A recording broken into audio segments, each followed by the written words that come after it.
a question from one of our viewers. And they want to know is, okay, how do you read the DNA Painter histograms? If you are wondering, what are you even talking about? Well, let's go over to DNA Painter and let's show you where the histograms are. Basically, when you come up with your potential matches, you can actually click on any one of these and it's going to pop up a histogram right here. And there is a lot of information that is on here. So let's go over what we need to keep in mind with that information. Now, the first thing is the information for this is gathered by Blaine Bettinger as part of his shared CM project. It is all self-reported. Now, that doesn't necessarily mean it's bad. What it means is that he's able to gather thousands and thousands of data points from people all across the world. And that's a lot better than just having a few data points. But with this self-reported data, there's going to be some possible errors that we just need to keep in mind and look out for. For one, there could be the wrong relationship. In other words, when people are reporting, they're reporting this as a first cousin, when actually it was a second cousin or a first cousin once removed or something like that. That's going to potentially add some error into the results. Second thing is it could be multiple relationships. Maybe they just know this as a third cousin, but actually they're also a third cousin once removed. And some of that DNA was from the other relationship, and that can add some error into it. Third thing is hey, when you're just entering things in, you might have fat fingers. And instead of pressing the number 2, you press the number 5. That happens. The next one is company centimorgan discrepancies. Now, Blaine did a great job in telling you exactly what he wanted and what to correct for. For instance, 23andMe in their data typically reported the amount of X DNA that was also in there, but that needs to be taken out. Likewise, family tree DNA up until recently in their data would report all the small segments, which really inflated the amount of DNA that these relationships had. And so that was supposed to be taken out. Now, whether people actually followed those instructions or not was up to them. In some cases, they probably didn't. The last one is that any information of less than 7 centimorgans was not reported for 2 reasons. One, because most of the company's thresholds is somewhere around 7 centimorgans. It might have been 6, it might have been 8, but it's right around 7 centimorgans. But 2, people didn't report 0 centimorgans for known relationships that they didn't share DNA with. Now, for second cousins and closer, that part doesn't really matter so much because they all share DNA. But as you get more distant relationships, they become a significant part of the data set. So let's take a look at what some of these histograms look like, and then we'll go to a live example and show you what other information is in there. So we have a histogram here, which is a fancy name for a chart, a bar chart. And this happens to be for the first cousin once removed. Now, over on the left-hand side, this is the number of submissions. In other words, how many people sent this information in. You would expect for closer relationships, there's going to be a lot more data than for more distant relationships. Along the bottom, this is the centimorgan range. Now, you may be wondering, well, why do you say range if there's just 100, 200, 300 centimorgans listed? Well, if you go dig further into the information about these histograms, you'll find that, for instance, 900 actually means between 801 and 900 centimorgans. So each one of those values down there is a range of centimorgans. All right, above each one of these bars is a number, and that is the number of submissions in each range. So you basically have 2 ways of seeing it. You can see just from the height of it in relation to the left-hand side, but also the number gives you the amount. Now, finally, from this, we can actually draw a little curve. And in this case, this would be the distribution curve. For those of you who have taken statistics or have seen this before, you'll probably recognize this as a fairly normal distribution. So let's go into some of the different relationships and see what is different. So the first one here is the child relationship. And I chose this one because this should be pretty cut and dry, because every child, when we're talking about autosomal DNA, receives 50%, exactly 50% from their mother and 50% from their father. Any child match relationship should be just one single number. What you actually see here is there's this set of 3 ranges that almost all of these are clustered around. This is the actual shared autosomal DNA. Now, the variation between these, the reason why we go from 3,400 or really 3,301 to 3,600 is because each company reports the total amount of DNA separately or differently. How they calculate is slightly different what they use. But what you can see here is that for children, it is all, for the most part, populated around one great big spot. There are some oddballs in this. If we look over here, there happens to be 28 in the 3,700 and 142 in the 3,800. Well, this is where we have the reporting discrepancy of the companies that I mentioned before as far as a possible error. Because if you look up on 23andMe, they're going to report with the XDNA as well. And that usually falls somewhere between 3,600 and 3,800 in that range. And so I would make a guess, just from looking at this graph, that almost all of this is what, 170 submissions right here, almost all of those are from 23andMe. And the people just reported the wrong value because they reported the value that 23andMe showed rather than subtracting out the XDNA as part of that. Next, we have a few that are right at this 3,300. I'm going to chalk these ones up to being fat-fingered. And what do I mean by that? Well, if you look at the keypad, you will see that the 2 is right below the 5, and the 3 is right below the 6. And so I would guess that most of these are probably going to be really either 3,400, which might be right next to the 3 if you're looking at the numbers on top, or 3,600, 3,500, somewhere in there. And so this is actually pretty cool because from this data and what we know about DNA, we can actually point to where some of these errors probably are occurring. So we have the errors on the far side, which is the 23andMe reporting. We have some fat fingers right here. And let's go to the next group here. And these all range from 2,400 to 3,200, which we know is impossible for children to receive from their parents. So what is wrong here? Well, first thing I would say is, one, this might be just the wrong relationship. They thought they were reporting their child, but really what they had looked at was a sibling. That would be the ones in the 24, 2,500, even the 27 and 2,800 range could be siblings. The other is there might be some company reporting discrepancy by some of these other companies. Now, Blaine accepted information from, I think, almost any company. Some companies may have reported this differently, and I haven't tested with them, and so I don't know exactly. But I would chalk up all of these little ones to these reporting discrepancies. But what you'll notice is overall, all of these are not a significant portion of the data. And so really, from this one graph here about something that is known and definitive, I would say that somewhere near 99% of the data is good, that has been self-reported is good, which is fantastic because that 1% is probably not going to make a difference in most of the things that we're looking at. So knowing that, then we can see that when we draw our curve after we've taken out all the errors that we've identified, our curve is really just this straight line, which really should just be a point. But because of some reporting differences between the companies of how much Centimorgan's total they report, it ends up being a line between 3,400 and 3,600, which is okay. All right, so let's go and look at our next relationship, which is the sibling relationship. And again, this is one is somewhat definite as far as where we're getting or what numbers we expect to see from it.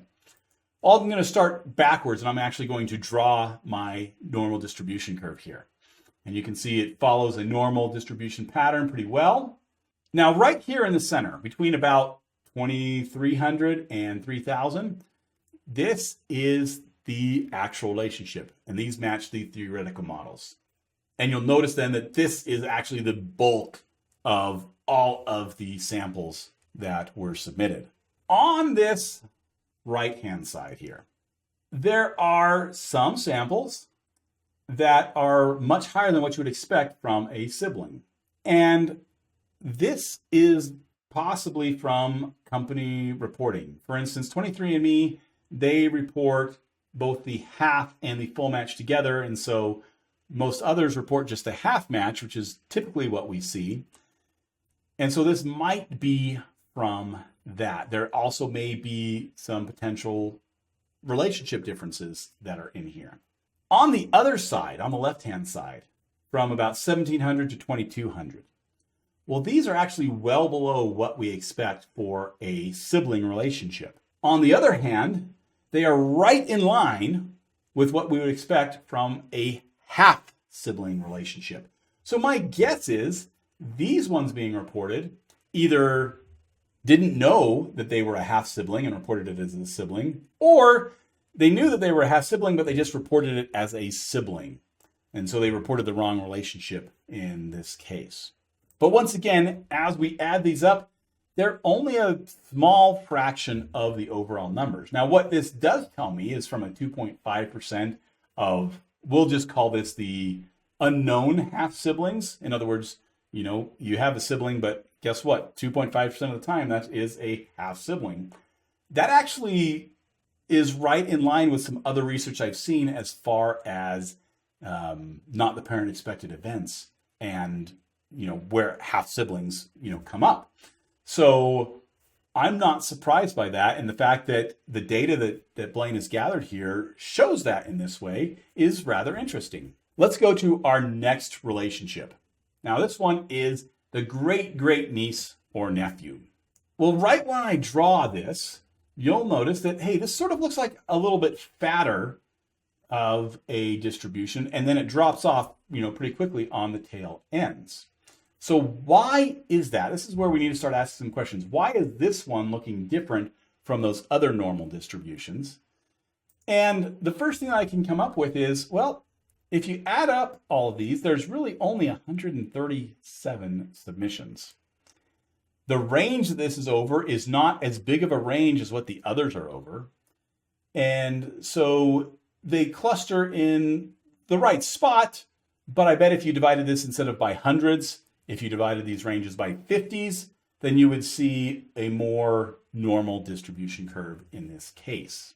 Let's look at another one that sort of has the opposite problem. Here, if we draw our graph, we see a mountain range as opposed to a nice mountain. Now, you may be wondering, is this really trimodal? And I would say, no, it's not. For one, we have 165 submissions, so it's similar to the last one that we looked at, where much lower submissions than the thousands that we're seeing for some of the more closely related relationships. But the other thing that you see down here is they've actually divided this up in 25 centimorgan segments. So my guess is if you just put this in 50 centimorgan segments, then it would not be this trimodal, mountain range type thing. You would have a much more natural looking normal curve. All right, as we get further out in relationships, here we're now at third cousins once removed. We are at the point that our distribution line actually changes. It has this hump in the middle, but it only has one tail end. It doesn't have the other tail end. Well, that's really simple because it can't really go below 0. You can't have negative centimorgans that's shared with somebody. So it has to stop at 0. Now, the other thing here to keep in mind is that this 25, what does it mean? Well, it means from something to 25 centimorgans. And in this case, it means about 7 centimorgans because that's all that is reported as a match by the different companies. Normally, we would say it is from 1 centimorgan to 25, but 1 to 6 centimorgans is not reported by the different companies. So what this also means is that there is another bar that belongs in here. And that is the 0 centimorgan to 7 centimorgan. In other words, you would say these people don't share DNA. I know it says up to 7 centimorgans, but that means they don't share DNA. Now for third cousins once removed, this is about 20% of all of the total number of submissions. So it's a significant amount, but it's not an overwhelming amount. And you can see if we add this in here, well, that helps that curve look closer to what a normal distribution curve is. So let's go to our next one further out. We're now at 6 cousins twice removed. We're pretty far out here. If we start and we draw our normal curve, it actually looks more of like just a pretty gradual line coming down. And we're at 10 centimorgan increments on this because there's just so few centimorgans that are shared out at this amount. You know, maximum is about 45 centimorgans. So this 10 centimorgans, remember, means 7 to 10, which is interesting because 20 means from 11 to 20. So there's 10 full centimorgans that'll put you into this category, but there's only 4 centimorgans that will put you into this category. And we have our missing bar. Now, how big is that missing bar? Well, in this case, when we're getting out to 6 cousins, that missing bar should be about 95% of all submissions. So about 20 times the size of everything else combined.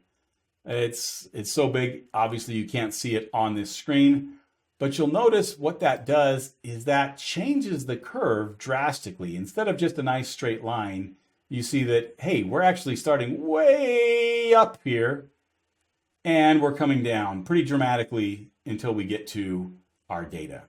So let's go back over to DNA Painter. We can get to those histograms simply by clicking on any one of these things. And those are the histograms that I've showed you. But when we are using some actual data, it gives us a few more bits of information. So let's say I have a match that I share 264 centimorgans with. It's narrowed down which relationships these could be. Now, if I click on this, you'll notice I have really 2 more things that it shows. First off, it shows me right where I fit in. In other words, which one of these columns that 264 centimorgans is in. And it shows, hey, this is 91% of cases, and this is 9% of cases. Well, let me just change that to 250.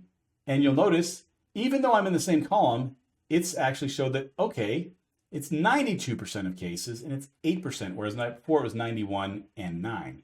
It lets you know how probable this was for this. In other words, only 8% of people who were first cousin once removed reported less than 250 centimorgans. 92% of people who reported as first cousin once removed reported more than 250. So when we're looking at these bars here, really be thinking of them sort of as a probability, a likelihood. If you find that you have a match that is on this tail end, something down here, that doesn't mean that they're not there. Let me go in and put 975 here. It doesn't mean that it's not real. What it means is it's really highly unlikely. So for instance, at 975, if I am just looking at this chart right here, then first cousin once removed looks like a possibility. If, however, I pull that up, I can see there's only 0.1% of anybody who is reported here that has more than 975 that is a first cousin once removed. In other words, it's really unlikely that that 975 is that first cousin once removed, because if I go to first cousin, well, they're almost right in the middle. 24 cases above, 76 cases below. If I go to a half niece, 27 and 73. In other words, there's much more likely possibilities than that first cousin once removed. The great aunt or uncle is right there near the middle, the great grandparent. So in other words, this first cousin once removed, yeah, it's possible, but it is far outside the norm. And going up to the table itself, you can see it's near 0% as far as a first cousin once removed in that case. So I hope that helps in understanding the histograms a little bit more. They are useful in helping to narrow down your priorities as far as where to search and which ones to focus on.